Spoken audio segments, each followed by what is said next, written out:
1999 వరకు నాకు మెడిటేషన్ గురించి ఏం తెలీదు. చిన్నప్పుడు ఎప్పుడో ధ్యానం అనే మాట వినడం, లేదా బుక్స్‌లో తపస్సులు చేస్తారు ఋషులు, ఎలా అలా ఏదో ఒక వేగ్ ఐడియా తప్ప ధ్యానం అంటే ఏంటో తెలీదు. ఫుల్‌గా భక్తిలో ఉండేవాడిని నేను. అప్పుడు మామూలుగా చిన్నప్పుడు మనకి భయం వేసినప్పుడు ఆంజనేయ స్వామి అలా పరిచయం అవుతాడు. పెద్దవాళ్ళు చెప్తారు భయం వేస్తే ఆంజనేయ స్వామి. మన రియాలిటీలోకి ఆంజనేయ స్వామి అని ఒక క్యారెక్టర్ ఎంటర్ అవుతారు. భయం వేసినప్పుడల్లా ఇంకా ఆయన గుర్తొస్తుంటాడు ఆటోమేటిక్గా. అండ్ అలా మనం గాడ్స్తో రిలేషన్షిప్, నా రిలేషన్షిప్ కూడా అట్లనే స్టార్ట్ అయింది. తర్వాత నా ఇంటర్మీడియట్ డిగ్రీ టైంలో I had different kinds of friendships. And రకరకాల సిచ్యువేషన్స్ వల్ల నా స్టడీస్ ఎఫెక్ట్ అవ్వడం, దానివల్ల నేను ఫర్దర్ స్టడీస్ కంటిన్యూ చేయకుండా డిగ్రీ డిస్కంటిన్యూ చేయడం, నేనే జాబ్ చేసుకోవడం, ఎవరితో కలిసి ఉండకుండా నేను ఒక్కడనే ఉండడం. ఈ టైంలో I use to have life ఏంటి ఇట్లా ఉంది, నా ఫ్రెండ్స్ అందరూ మంచిగా చదువుకుని ప్రోగ్రెస్ అయిపోతున్నారు, నేను సో వన్ సిచ్యువేషన్ ఉండింది అనమాట లైఫ్లో. అన్ని రాంగ్గా వెళ్తున్నాయి. నా ఫ్రెండ్స్ అందరూ చదువుకుంటున్నారు, జాబ్స్లో సెటిల్ అవుతున్నారు, నేనేమో చిన్న ఉద్యోగం చేసుకుంటూ, లేకపోతే నేను నాకు తగ్గట్టుగా లేదు లైఫ్ అని చాలా సాడ్గా ఉండేది. And there were so many other problems in life. So ఆ టైంలో నాకు చాలా ఎక్కువ నమ్మకం సాయిబాబా మీద ఉండేది, షిరిడి సాయిబాబా. సో నేను ఆల్మోస్ట్ ఎవ్రీ థర్స్డే వెళ్ళేవాడిని టెంపుల్. అందరూ వెళ్తారు, అలా నేను కూడా వెళ్ళేవాడిని, కొబ్బరికాయ కొట్టేవాడిని. అలా ఒక 2 years చేసి ఉంటాను. So I use to enjoy it. Shirdi సాయిబాబాతో కనెక్ట్ ఎలా ఉంటుందంటే మిగతా దేవుళ్ళ కంటే కొంచెం క్యాజువల్గా ఉంటుంది. సో ఒక్కొక్కసారి స్నానం చెప్పిన గుడికి వెళ్ళిపోవచ్చు, ఆయనే స్నానం చేయలేదు అన్న ఫీలింగ్లో ఉంటాను. సో అలా ఇంకొకటి ఆయన అంటే భయం తక్కువ. షిరిడి సాయి అంటే భయం తక్కువ. ఏదో మన ఇంట్లో తాతయ్యో ఎవరితోనో ఒక క్యాజువల్ రిలేషన్షిప్ ఎలా ఉంటుందో ఆయనతో కూడా ఏమున్నా చెప్పుకోవడం, ఏమున్నా ఆయన అర్థం చేసుకుంటాడులే అనుకోవడం, కొంచెం టేకెన్ ఫర్ గ్రాంటెడ్ గాడ్ అనమాట.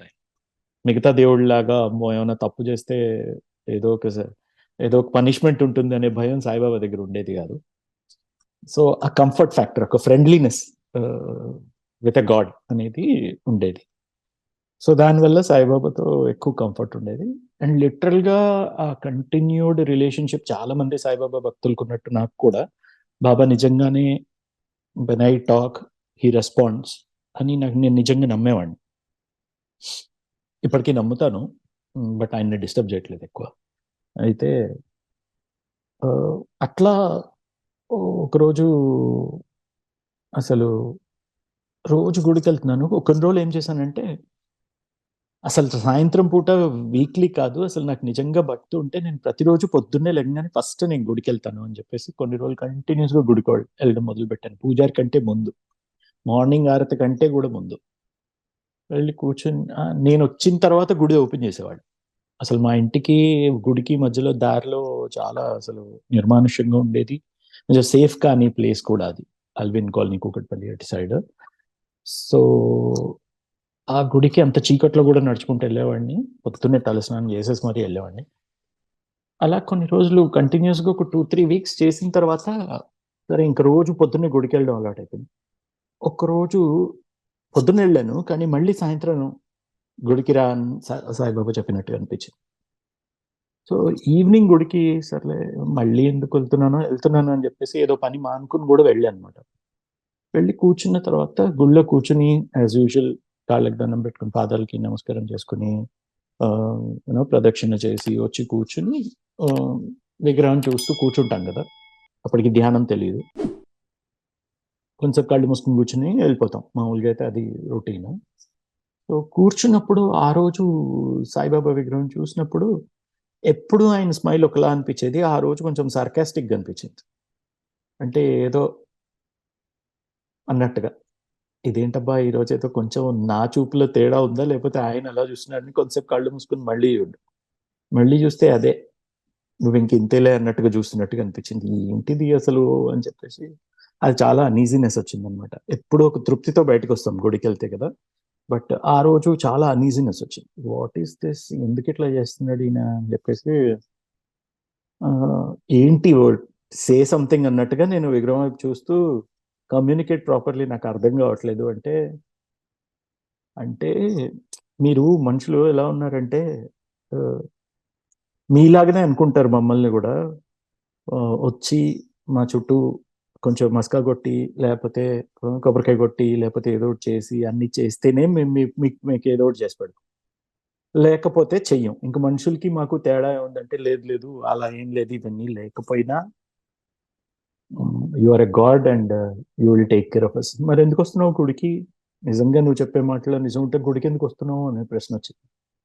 సో, ఆ ప్రశ్నొచ్చిన తర్వాత ఇంక నేను సాయిబాబాకి నాకు కాన్వర్జేషన్‌లో నేను సాయిబాబాకే ప్రూవ్ చేయాలి ఆయనున్నాడని.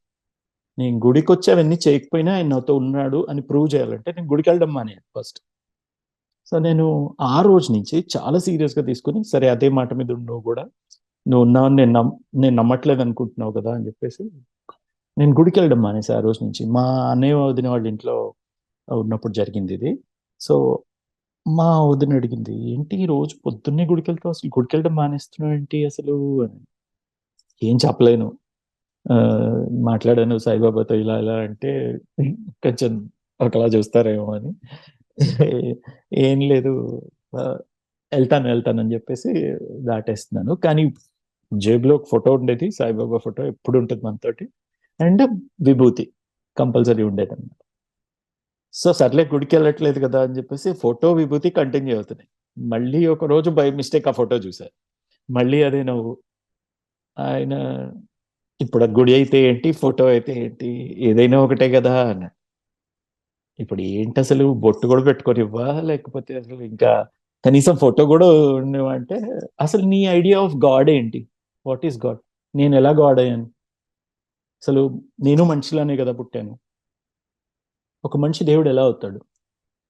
అని చెప్పి అడిగినప్పుడు ఏమో నాకేం తెలుసు అని. సరే ఇంకా ఆ కన్వర్జేషన్ అక్కడ ఆగిపోయింది. కానీ నేను నీకు ప్రూవ్ చేస్తాను. వీటన్నిటి అవసరం లేకుండా గూడా నేను నీతో కనెక్ట్‌లో ఉంటాను అని చెప్పి మెంటల్‌గా కనెక్ట్‌లో ఉన్నానన్నమాట ఇప్పుడు. ఇంకా అప్పుడు రిచువల్స్ నాకు తెలియకుండా ఆగిపోయాయి. ఏ వ్యక్తి చెప్పడం వల్ల నేను ఆపలేదన్నమాట. గుడికెళ్ళడం మానేసాను, కొబ్బరికాయ కొట్టడం మానేసాను, విభూది పెట్టుకోవడం మానేసాను, ఫోటో గూడా పక్కన పెట్టేసాను. ఇంకా దేవుడంటే ఎక్కడైనా ఉన్నాడు గదా! మనం ఏం చేయకపోయినా ఆయన మనతో ఉంటాడు గదా! నిజంగా దేవుడైతే నేనెందుకు భయపడాలి? ఆయన దేవుడు గాబట్టే గదా భక్తితో ఉన్నాను, పూజిస్తున్నాను. దేవుడు గానప్పుడు ఇంకేంటి? మీనింగ్‌లెస్. చేయాల్సిన అవసరమే లేదు. సో, అలా వచ్చి ఇంకా ఆయనతో అట్లనే ఉండింది. First casual friendly God. తర్వాత నో రిచువల్ గాడ్ అయిపోయింది. సిట్యుయేషన్ ఏంటంటే ఇప్పుడు గాడ్ నమ్ముతానా అంటే నమ్ముతాను. కానీ ఏమి రిచువల్స్ లేవు. అలాంటి స్టేజ్‌లో కొన్ని రోజులున్నాను. ఆ టైంలో ఈ క్వెషన్ ఎండ్ అయింది. దేవుడు ఎలా అవుతాడసలు? అన్న క్వెషన్ దగ్గర కన్వర్జేషన్ ఎండ్ అయింది. మ్యాజికల్‌గా వితిన్ ఎ మంత్ నాకు ధ్యాన పరిచయం. ఆహ్, ధ్యాన పరిచయం అయ్యే కొన్ని రోజుల ముందు మా పెద్దనాన్నగారు నాకు ధ్యాన పరిచయం చేశారు. అయితే దానికి ముందు ఒకరోజు నడుస్తున్నాను. ఈ రిచువల్స్ అన్నీ మానేశాను. కానీ ధ్యానం ఇంకా లైఫ్‌లోకి రాలేదు. మధ్యలో ఒకరోజు నేను నడుస్తుంటే సడెన్‌గా నా మైండ్ బ్లాంక్ అయిపోయింది. వాక్ చేస్తుండగానే నా బాడీని నేను చాలా హైట్ నుంచి చూసుకుంటున్నాను. ఒక 10 ఫీట్ హైట్ నుంచి నా బాడీ కింద వాక్ చేస్తుంటే నేను పైనుంచి చూసినట్టుగా అనిపించింది. నా కళ్ళు తిరుగుతున్నాయేమో, నాకు ఇట్లా బాగా జ్వరం వచ్చినప్పుడు గూడా ఇట్లా రూమంతా తిరుగుతున్నట్టుగా అనిపిస్తుంది గదా! అట్లాంటి ఎక్స్‌పీరియన్స్ ఏమో ఎందుకిలా వచ్చింది అని అనుకుంటే అదేం ఎండాకాలం గాదు. సో, ఎందుకిలా వచ్చింది? ఏంటిది? ఇట్లా అనిపించింది ఏంటి? అని ఆ వాక్‌ని నేను ప్రతిరోజు అట్లా వాక్ చేయడం మొదలుపెట్టాననమాట. నిన్నొచ్చిన ఎక్స్‌పీరియన్స్ ఇలా వస్తుందా? అంటే ఒక్కొక్కసారి నాకు బాడీ నడుస్తోంది కానీ నేనక్కడ లేను. అట్లాంటి కొన్ని ఎక్స్‌పీరియన్సెస్ వచ్చాయి. జస్ట్ ఆ వాక్‌లోనే వచ్చాయి నాకు. మెడిటేషన్ తెలీదప్పుడు. ఏంటిది ఇట్లా విచిత్రంగా ఉంది. వేరే యాంగిల్ నుంచి నన్ను లేకపోతే ఆ మూవ్‌మెంట్స్‌ని చూడడమో, బాడీ ఎళ్తోంది అనే ఫీలింగ్ ఏంటి? అసలు నేనెళ్తున్నాను గదా! అట్లా రావాలి గదా! అన్నప్పుడు ధ్యానం అని ఒక పదం ఎవరో చెప్పినట్టుగా వినిపించింది. నాకు లోపల నుంచొచ్చింది. బట్ ఆ పదం నా చుట్టుపక్కల అప్పటి వరకు ఎవరు మాట్లాడలేదు. అప్పుడు మెడిటేటివ్ సర్కిల్ లేదు. మా ఫ్యామిలీలో మెడిటేషన్ లేదు. ఏమీ లేదు. ఈ ఇన్సిడెంట్ జరిగిన తర్వాత కొన్ని వీక్స్‌కి మా అన్నయ్య యూఎస్ నుంచొచ్చాడు. సో, అతను వాళ్ళ ఊరికి తీసుకెళ్ళాడు నన్ను. వాళ్ళ ఫాదర్ మా పెదనాన్నగారు.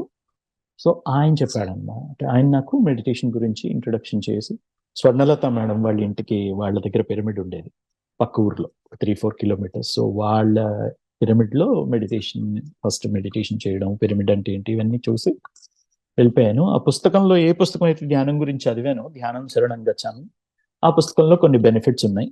సో నేను ఎంబీఏ ఎంట్రన్సెస్ అవి రాసేటప్పుడు మెడిటేషన్ చేస్తే కొంతమంది విచిత్రమైన ఎక్స్పీరియన్సెస్ చెప్పారు. అందులో నీకు క్వశ్చన్స్ ఉంటే కనపడతాయి, లేకపోతే ఆ, నీకు నిద్ర అవసరం ఉండదు, ఎక్కువసేపు చదువుకోవచ్చు, ఇవన్నీ చేస్తే బాగా టెంప్ట్ అయ్యాను. కానీ అందరి ముందు మెడిటేషన్ చేయకూడదు కాబట్టి అదొక ఏదో ఫాల్స్ ప్రెస్టీజ్ అనమాట. అందరి ముందు కళ్ళు మూసుకుని కూర్చుంటే ఏదో తక్కువైపోయినట్టు, మరి సిగ్గో ఏమో తెలియదు. ఒక్కడనే ఉన్నప్పుడు రూమ్లో ఒక్కడనే మెడిటేషన్ చేసేవాడిని.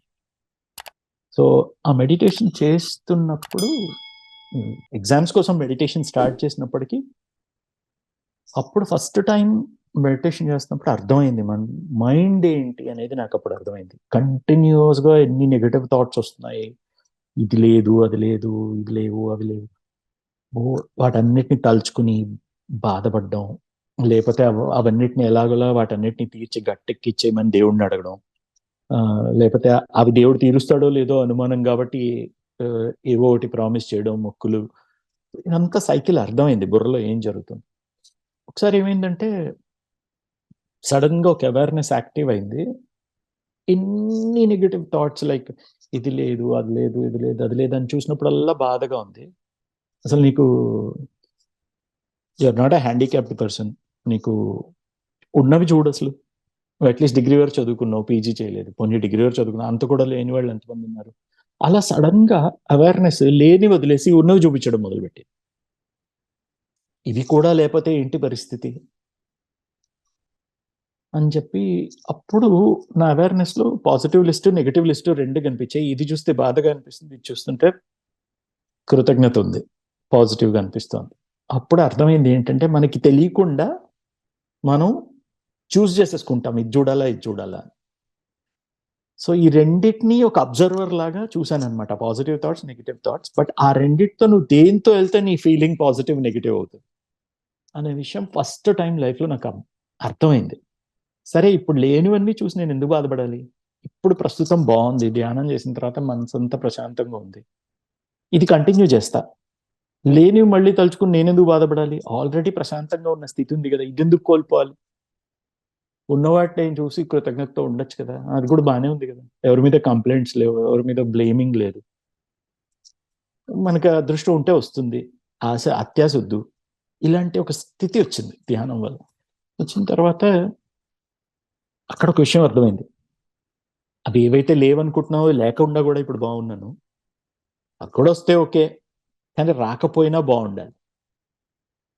సో ఈ ప్రశాంతతని, ఈ అప్పటికి ఆ ప్రశాంతతలో నేను కొన్ని మెడిటేషన్ సెషన్స్ చేయగానే నేను పీస్ఫుల్ గా అవడం, చాలా హ్యాపీగా ఉండడం లోపల నుంచి. ఇంకేం లేకపోయినా పర్లేదు, ఇంత బాగుంది కదా, సరదాగా కాస్త క్రికెట్ ఆడుకున్న బాగుంది, పుస్తకం చదువుకున్న బాగుంది, జాబ్కి వెళ్ళి వచ్చినా బాగుంది, నలుగురితో మాట్లాడినా బాగుంది, చాలా బాగుంది కదా అని చెప్పేసి నేను ఇంకా మెడిటేషన్ ని ఆ స్టేట్ కోసం మెడిటేషన్ చేయడం మొదలు పెట్టా, రిజల్ట్స్ కోసం మొదలేసి. సో అప్పుడు నాకు ఒక విషయం అర్థమైంది ఏంటంటే, నువ్వు ఏం చేసిన లైఫ్లో ఏదో ఒకటి పొందడం కోసమే చేస్తావు కదా, ఆనందంగా ఉండడం కోసమే చేస్తావు. ఆ ఆనందం ఆల్రెడీ ఉన్నప్పుడు దాన్ని పోగొట్టుకోకుండా ఉండి ఆ ఆనందాన్ని పోగొట్టే విషయాల్ని దూరం చేసుకుంటూ పోతే ఎలా ఉంటుంది? అప్పటి నుంచి నేను ఏం చేశానంటే, హ్యాపీగా ఉందనుకోండి ఆ స్టెప్ వేస్తున్నాను, లేకపోతే చేయట్లేదు. So I stopped following things which make me sad. So అక్కడ లైఫ్ యాక్చువల్లీ టోటల్గా టర్న్ అయిపోయింది నాకు. ఇది చాలా చూడడానికి చాలా చిన్న ఎక్స్పీరియన్స్ లో ఉంటుంది, కానీ నిజంగా ధ్యానం చేసే వాళ్ళకి చాలా మంది గో త్రూ అయ్యే ఎక్స్పీరియన్స్ ఇది. వాళ్ళకి తెలియకుండా వాళ్ళకి చాలా ప్రశాంతంగా, ఆనందంగా ఉంటుంది. అప్పుడు అర్థం అవుతుంది మనసు ఎట్లా మనల్ని ఏదో ఒక కోరిక వైపు పరిగెత్తిచ్చి మన ఆనందాన్ని చెడగొడుతోంది. అలాంటి కోరికలు తీర్చుకోకూడదు అని కాదు, ఆనందంగా ఉండి మనకు కావాల్సింది సాధించుకోవచ్చు. అది వస్తేనే ఆనందంగా ఉంటాను, లేకపోతే లేదు అనే కాన్సెప్ట్ రాంగ్ అన్న విషయం మెడిటేటర్స్ కి తెలుస్తుంది. సో ఈ విషయం ఒక్కసారి తెలిసిన తర్వాత ఇంకా ఫర్దర్ మెడిటేషన్ లో నాకు ఒక విషయం అర్థమైంది ఏంటంటే, అసలు దేవుడి దగ్గరికి ఎందుకు వెళ్తాం మనం? మనకన్నీ చేతయి, మనకు కావాల్సినవన్నీ సృష్టించుకోగలిగాం అనుకోండి, మనకి దేవుడు అవసరం ఎందుకు ఉంటుంది? నిజంగా అన్ని కోరికలు తీరి దేవుడి దగ్గరికి చాలా తక్కువ మంది వెళ్తారు. దేవుడి దగ్గరికి వెళ్ళేదే ఇది నా చేతిలో అవ్వట్లేదు, it's out of my hands, please do something about it అని వెళ్తాం దేవుడి దగ్గరికి, రైట్? సో అసలు మనం అనుకున్నది మనం నిజంగా మనం సాధించుకోగలమా, నిజంగా దేవుడే చేస్తున్నాడా అని ఈ ఈ దీనికి సంబంధించిన పుస్తకాలు, థాట్ పవర్ గురించిన ఇన్ఫర్మేషన్ రావడం వల్ల ఎక్స్పెరిమెంట్ చేయడం జరిగింది. నిజంగానే ఇప్పుడు ఇది నిజంగా ఈ కోరిక తీరాలి, నేను పోస్ట్ గ్రాడ్యుయేషన్ చేయాలి, నా డబ్బులు నేను ఇంట్లో వాళ్ళ దగ్గర నుంచి డబ్బులు తీసుకోకూడదు, నాకు ఎలా వస్తుందో నాకు తెలియదు, ఇది మేనిఫెస్ట్ అవ్వాలి అని చెప్పి నేను ఒకసారి ఊరికేనే చూద్దాం థాట్ పవర్ అని చెప్పేసి చేశాను. నాకు ఆ సహాయం ఎక్కడి నుంచి వచ్చిందంటే నేను అసలు ఊహించలేదు.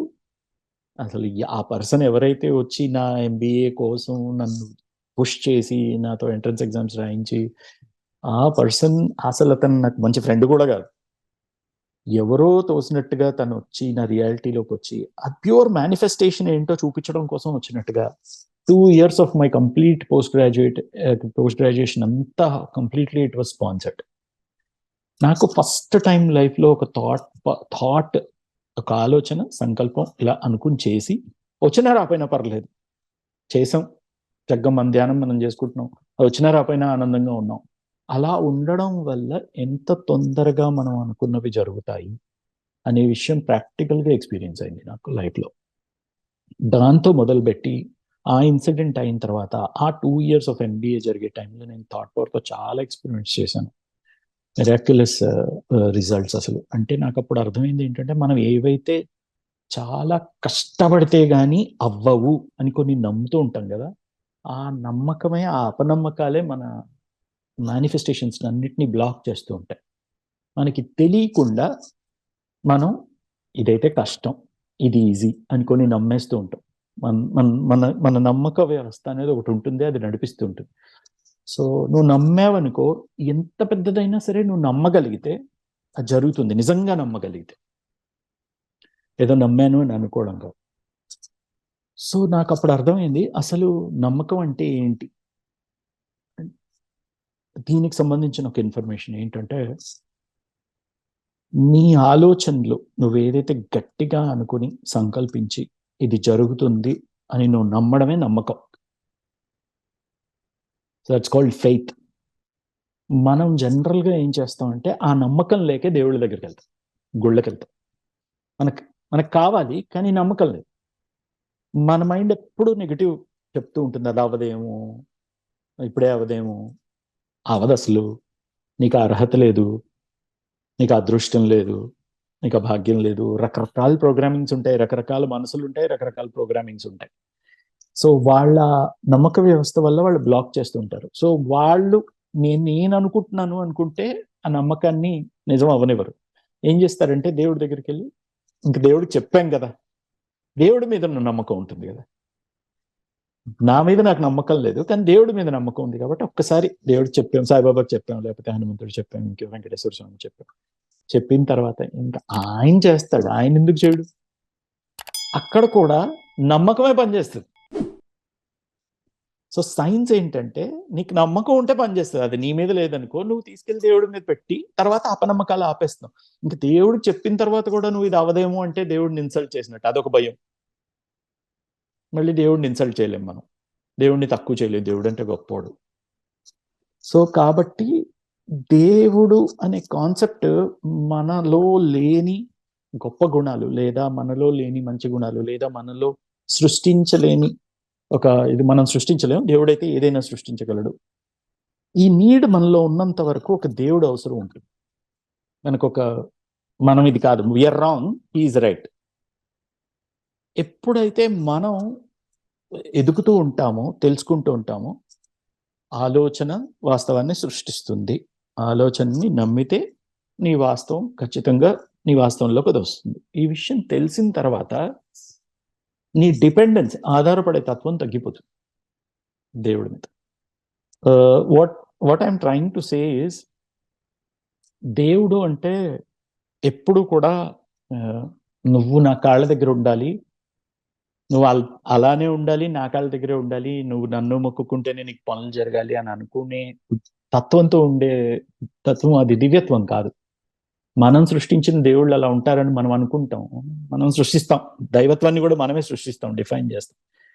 రియల్ దేవుడు ఎప్పుడైనా కానీ నేనే నీలో ఉన్నాను, నేనేవైతే చేయగలను నువ్వు కూడా అవి చేయగలవు, ఆ విషయాన్ని నేను దేవుడని నేను ఎలా తెలుసుకున్నానో నువ్వు కూడా దేవుడని నువ్వు తెలుసుకుంటే ఆ దేవుడికి తృప్తి. సో సాయిబాబాతో నాకు అదే ఎక్స్పీరియన్స్. సో ఆయన, నేను రోజు వెళ్ళి అంత చేస్తుంటే ఆయనకి మనసు కరిగిపోయింది. వీడు ఇంత భక్తి చూపిస్తున్నాడు, కానీ వీడిని కనెక్ట్ చేయాలి, సత్యానికి కనెక్ట్ చేయాలి. వాళ్ళు కూడా దేవుడు ఉన్నాడు కదా, నేను కూడా మనిషిలానే పుట్టాను రా, నువ్వు కూడా మనిషిలానే పుట్టావు, నేను దేవుడిని అయ్యాను, నువ్వు అవుతావు. నేనేం చేశాను దేవుడిని అవడానికి, నువ్వేం చేయాలి? సో దేవుణ్ణి బయట చూస్తే అది భక్తి, లాజిక్ లేకుండా చూస్తే అసలు మరీ అది మూఢభక్తి. సో దేవుణ్ణి లోపల చూస్తే అది ధ్యానం, ఆ దేవుడితో ఉంటే అది ధ్యానం. సో ఆత్మే పరబ్రహ్మం, పత్రి సార్ చెప్పారు, జ్ఞాన నవరత్నాల్లో చెప్పారు, ఆత్మే పరబ్రహ్మం, సోల్ ఈజ్ గాడ్. ఆ గాడ్ నీ లోపల ఉన్నాడు అనడానికి ప్రూఫే జీవుడే దేవుడు. నువ్వు జీవించున్నావంటే దేవుడు నీ లోపల ఉన్నాడు కాబట్టి. ఈ శ్వాసతో పాటు ఆ జీవుడు వెళ్ళిపోయాడంటే శవమే.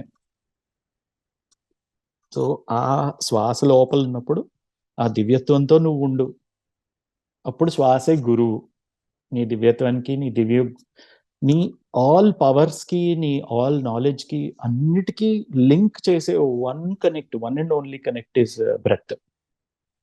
మిగతావన్నీ నమ్మకాలే. తెలుసుకోవాలి అంటే మాత్రం శ్వాసతో ఉండాలి. నిజంగా నువ్వు తెలుసుకోవాలి, నీ లోపల నుంచి నాలెడ్జ్ బయటకు వచ్చి నీ అంతటి నువ్వు తెలుసుకోవాలి అంటే. లేకపోతే ఎంతసేపు ఒకళ్ళు చెప్పింది నమ్ముతావు, ఈ మతంలో పుడితే వీళ్ళు చెప్పింది నమ్ముతావు, ఆ మతంలో పుడితే వాడు చెప్పింది నమ్ముతావు, ఏదో ఒకటి నమ్ముతూ నమ్మకాలతో జీవితం గడిపేస్తావు. బట్ నువ్వు సృష్టించగలవు, నువ్వే సృష్టికర్తవి అని తెలుసుకుంటే నీకు బయట దేవుడు అవసరం పోతుంది. అప్పుడు నిజంగా దివ్యత్వం చూస్తావు. ఇప్పుడు సాయిబాబా దగ్గరికి వెళ్తే ఎంతసేపు నాకు ఈ కోరిక తీర్చు, ఆ కోరిక తీర్చు అని అడగడం మానేసి శ్రద్ధ సహనం అని 2 పదాలు ఉంటాయి పక్కనే. శ్రద్ధ అంటే ఏంటి, సహనం అంటే ఏంటి, వాటి మీద పనిచేస్తావు. సో అలా ప్రతి ఒక్కళ్ళు వాళ్ళ దివ్య మార్గాన్ని వాళ్ళు కొన్ని అండర్లైన్ చేశారు, do this, be like this అని. సో నువ్వు ఆ పాత్ లో ఫాలో అవుతూ ఉంటే వాళ్ళలాగా మనం ఉంటాం, అప్పుడు చాలా బాగుంటుంది. అప్పుడు మనం గివర్స్ అవుతాం, beggars అవ్వం.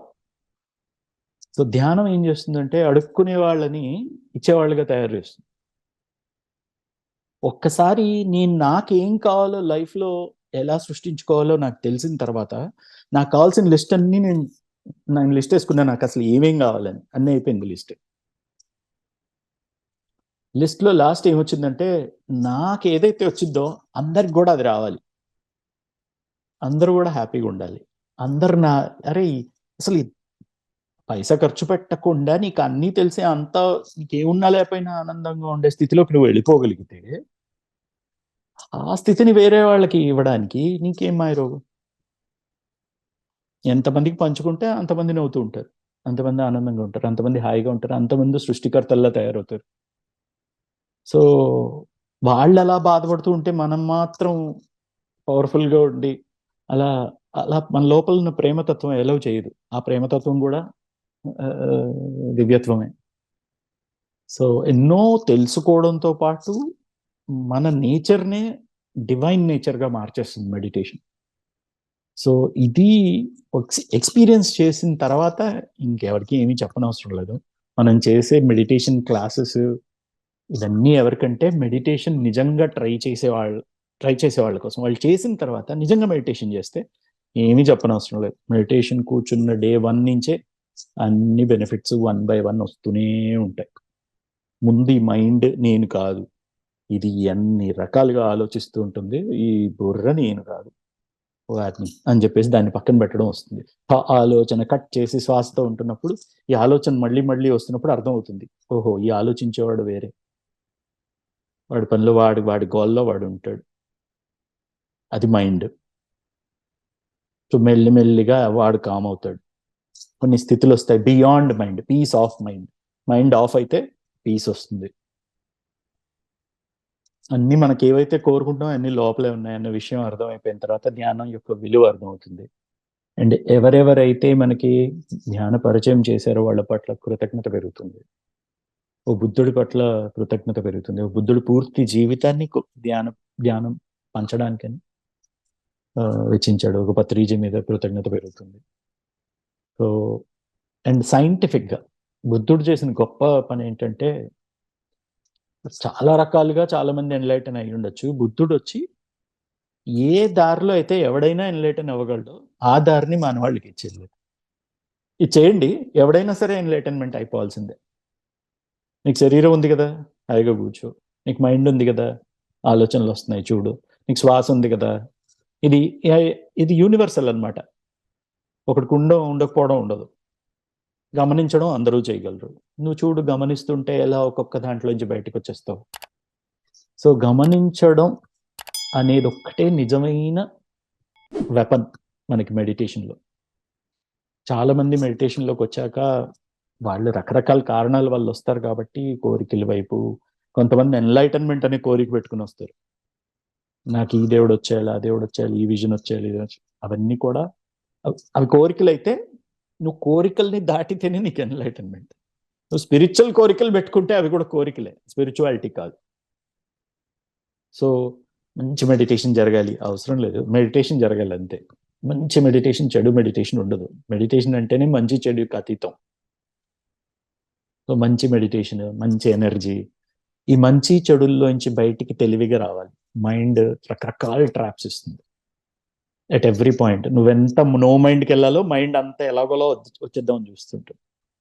So so basically meditation చేసేటప్పుడు, మెడిటేషన్ కూర్చున్నప్పుడు నేను రిక్వెస్ట్ చేసేది ఏంటంటే, మెడిటేషన్ చేసే ముందు మీరు ఎన్ని సంకల్పాలన్నా పెట్టుకోండి, ఎన్ని కోరికలన్నా పెట్టుకోండి, ఎన్నిటి గురించి అయినా బాధర్ అవ్వండి. కానీ ఒక్కసారి మెడిటేషన్ కూర్చున్న తర్వాత హాయిగా శ్వాసతో ఉండండి. అవన్నీ జరుగుతాయి, కానీ మీరు శ్వాసతో ఉంటే, ధ్యానం చేస్తే. మెడిటేషన్లో కూర్చుని కూడా కాసేపు ఏదో మొక్కుబడిగా శ్వాసతో ఉండి తర్వాత ధ్యానం చేస్తున్నాము అనే భ్రమలో ఉండి ఏదేదో ఆలోచించుకుంటూ విజన్స్ అని ఇంకేదో కాదు. సరైన ధ్యానం చేస్తే మీకు రావాల్సిన పాత్ మీకు కనిపిస్తుంది, చాలా క్లియర్గా కనిపిస్తుంది. మీ నెక్స్ట్ ఏంటో ఇంట్యూషన్ వస్తుంది లోపల నుంచి, ఇది నీకు కనిపిస్తూ ఉంటుంది. నీకు ధ్యానం చేయడం వల్ల నీకు కనిపించని విషయాలు కనిపిస్తాయి, అదే తేడా. So we should not bother about anything. ఏది పొందడం కోసం ధ్యానం చేయకూడదు. అందుకని ధ్యానం చేసేటప్పుడు ఫస్ట్ రిలాక్స్ అవ్వాలి, మెంటల్గా ఫిజికల్గా రిలాక్స్ అవ్వాలి. రిలాక్స్ అవ్వకుండా మెడిటేషన్లో కూర్చుంటున్నారు అంటే ఫస్ట్ స్టెప్పే రాంగ్. అందుకనే పత్రి సార్ చాలా క్లియర్గా చెప్పారు, హాయిగా కూర్చుని. ఆ హాయి అనే పదం నాకు చాలా ఇంపార్టెంట్. తర్వాత ఒక్కొక్కటి చాలా క్లియర్గా చెప్పారు పత్రి సార్. సుభాష్ పత్రి, ఆ పేరులోనే ఆయన పర్పస్ ఉందనిపిస్తుంది. చెప్పాల్సిన మాటలు చెప్పాల్సిన విధంగా సుభాషితాలే అన్ని. ఏ ఒక్క పదం అనవసరంగా వాడలేదు, ఏ ఒక్క పదం అర్థరహితంగా ఉండదు. సార్ స్పెషలిస్ట్ అందులో. సో హాయిగా కూర్చొని చేతులు బాడీకి 3 స్టెప్స్. కాళ్ళు క్రాస్ చేసుకుందాం, ఫింగర్స్ క్రాస్ చేసుకున్నాం, అయిపోయింది. అప్పుడు mind, eyes are the doors of the mind. కళ్ళు తెరిచుంటే మనసు ఆగదు, కళ్ళు మూసుకోవడం. బాడీ అయిపోయింది, మైండ్లోకి వచ్చాం. ఇంకా కళ్ళు మూసుకున్న తర్వాత రకరకాల ఆలోచన. ఇప్పుడు థింకర్ ఉన్నాడు, బాడీ లేదు, థింకర్ ఉన్నాడు, అబ్జర్వర్లోకి వెళ్ళాలి. శ్వాసతో ఉన్నవాడు అబ్జర్వర్, గమనించేవాడు. ఆలోచనతో వెళ్ళేవాడు థింకర్, ఆలోచించేవాడు. సో ఆలోచించేవాడి నుంచి గమనించేవాడికి నీ కాన్షియస్నెస్ని షిఫ్ట్ చేయాలి. దానికి నువ్వు శ్వాసతో ఉండాలి. నువ్వు శ్వాసతో లేకుండా ఆలోచించేవాడిగానే మిగిలిపోయి రకరకాల ఊహలు లేకపోతే రకరకాల భ్రమల్లోకి వెళ్తే అది తప్పిపోయినట్టు. కళ్ళు మూసుకుని దారి తప్పిపోవడం ధ్యానం కాదు. కళ్ళు మూసుకుని శ్వాసతో ఉండడానికి కదా కూర్చున్నాం, శ్వాసతో ఉందాం. వస్తుంది, మనసు వస్తుంది, ఆలోచనలు వస్తాయి, రానివ్వాలి, అది దాని నేచర్. కానీ మనం ధ్యానంకి అనుకుని కూర్చున్నాం కాబట్టి అనుకున్నప్పుడు సరిగ్గా ధ్యానం చేస్తే అన్నీ వస్తాయి, సమస్తం వస్తాయి. చేయలేనిది ఉండదు అసలు. ఒక రియల్ మెడిటేటర్ అచీవ్ చేయలేనిది లేదు అనేది నా ఫీలింగ్.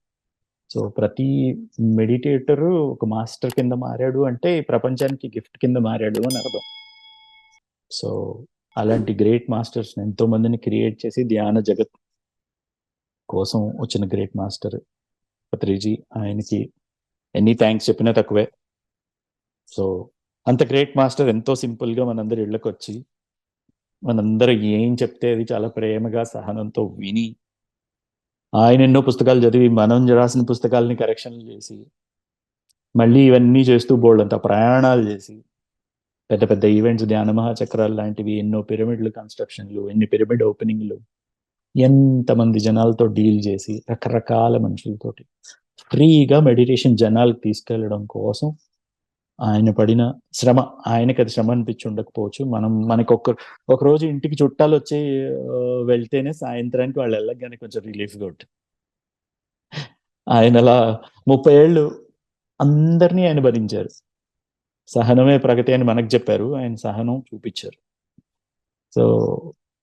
సో అట్లాంటి అదృష్టవంతుల్లో నేను కూడా ఒకడిని. ఆయనతో కొంచెం టైం స్పెండ్ చేయగలిగాను.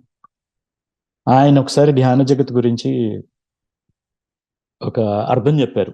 ఏంటంటే ధ్యాన జగత్ అంటే నువ్వు ఎక్కడికో అన్ని దేశాలు తిరిగేసి ధ్యానం చెప్పేసి ఏదో అలా కాదు. జగత్ అంటే జ అంటే జననం, గత్ అంటే గతించడం, పుట్టడం, చనిపోవడం మధ్యలో ఉన్నదే జగత్. సో నువ్వు నీ జీవితంలో నీ సర్కిల్లో నీ ప్రపంచంలో ఉన్న వాళ్ళందరికీ, నువ్వు కలిసిన వాళ్ళందరికీ నువ్వు ధ్యానం చెప్పేసావు అనుకో, నీ వంతు ధ్యాన జగత్ అయిపోయినట్టే.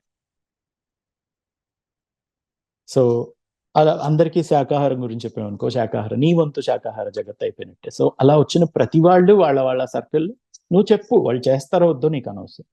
నువ్వు చెప్తే నీ పని అయిపోయింది. నువ్వు చెప్పలేవు, నీ భాష తక్కువ, లేకపోతే నీకు అంత టైం లేదు, ధ్యాన జగత్ మ్యాగజైన్, తెలుగు అయితే ధ్యాన జగత్ మ్యాగజైన్ గురించి చెప్పు, సబ్స్క్రైబ్ చేయి. మరీ క్లోజ్ ఫ్రెండ్ అయితే నువ్వే సబ్స్క్రైబ్ చేయి వాళ్ళ కోసం, మ్యాగజైన్ చూసుకుంటుంది. సో ఒక గొప్ప సంకల్పమైన ధ్యాన జగత్, ఒక గొప్ప మ్యాగజైన్ కూడా. పత్రి సార్ 30 ఏళ్ల పాటు ప్రతి నెల ఈ మ్యాగజైన్ కోసం వచ్చి కూర్చుని కరెక్షన్స్ చేసి ఎంత శ్రద్ధగా చేసేవాళ్ళు, అంత కేర్ తీసుకున్నారు మనందరికీ తెలుసు. సో ఆ మ్యాగజైన్ తరఫున ఈ కాల్ స్టార్ట్ అవడం, ఇలా తెలుగు వాళ్ళు అందరికీ మనం మంచి మంచి మాస్టర్స్ ద్వారా మెడిటేషన్ క్లాసెస్ తీసుకెళ్ళి, తెలుగు వాళ్ళు ప్రపంచం అంతా ఉన్నారు, తెలుగు వాళ్ళ ద్వారానే అందరికీ మెడిటేషన్ వెళ్ళబోతుంది. తెలుగు జాతి, వెలుగు జాతి, ఖచ్చితంగా సార్ కూడా చెప్పారు అది. సో ఆ సంకల్పంతో స్టార్ట్ చేసిన ఈ సెషన్స్ చాలా చాలా దూరం వెళ్తుంది ఇది. సో